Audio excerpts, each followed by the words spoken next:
Hello and welcome back to the new episode of nnLABs, the interactive format where you and your teams are in charge of leading negotiations. Over the past couple of episodes, you would have seen the strategic communications in negotiation using various techniques and tools, mostly from neurolinguistic programming. Today's theme is equally compelling, and sometimes it might sound to you and your teams slightly contra view of what we have always spoken in sales leadership or sales management or sales process. Asking powerful questions. Yes, you heard it right. And that's exactly what it should be in getting that piece of information back from the customer, the client, or the other side in negotiation. However, asking even open-ended question in succession or when you need to gather information in a pitched negotiation where parties are obviously they're quite conservative in terms of sharing their detailed information because they want to hold the cards closer to their chest. In such cases, asking just plain open-ended questions might be limiting. Yes, you heard it right.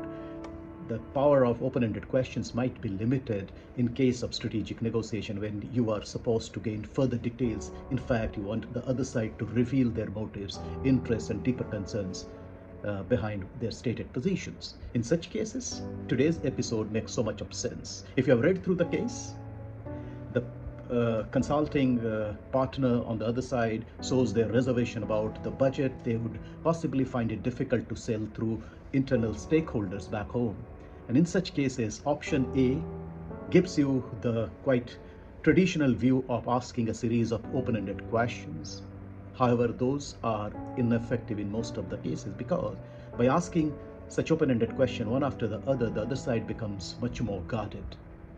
They are more concerned that they are being quizzed, they are being kind of put into some kind of traps, and hence those have got limited relevance.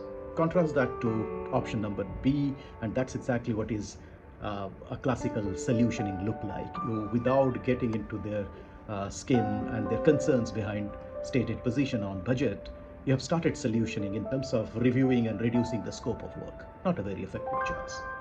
That's where option C, which is a classical way of using reflective inquiry, makes so much of sense. In this case, you take a quiet pause after you heard the other side speak out their reservation on budget or investment, and then you use some of the key words from what they said, which captures their underlying emotions, their feeling, their fear, or even some of the body languages in some cases. You reflect that back. That's the reason it's called reflective.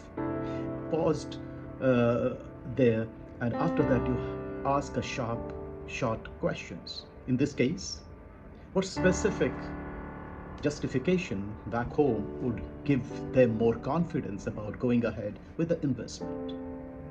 Here you have not asked only open-ended question, you first reflected back some of the keywords which actually underpins their emotions, their feeling, their fear, concerns, doubts, and then you ask that sweet question.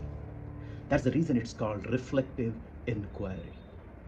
It's a kind of building up a confidence, a space for them to hear back what they have just said. That's the reason reflection. Post which you ask a small question, very specific targeted question, very different from the vanilla open-ended questions.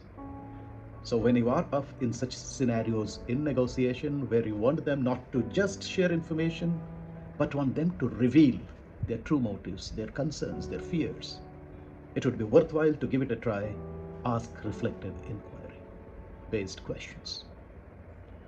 Hope you gained some new perspective on asking effective question, and this was possibly one of those neurolinguistic techniques which is extremely effective getting other side reveal their motives.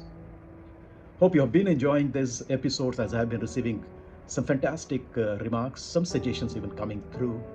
Keep giving your suggestions and feedback to make these much more contextual and specific to your lookouts. And for your teams, you'd like to see their negotiation conflict handling skills to go up, I request you to click the link below to set up a 30 minutes discovery call.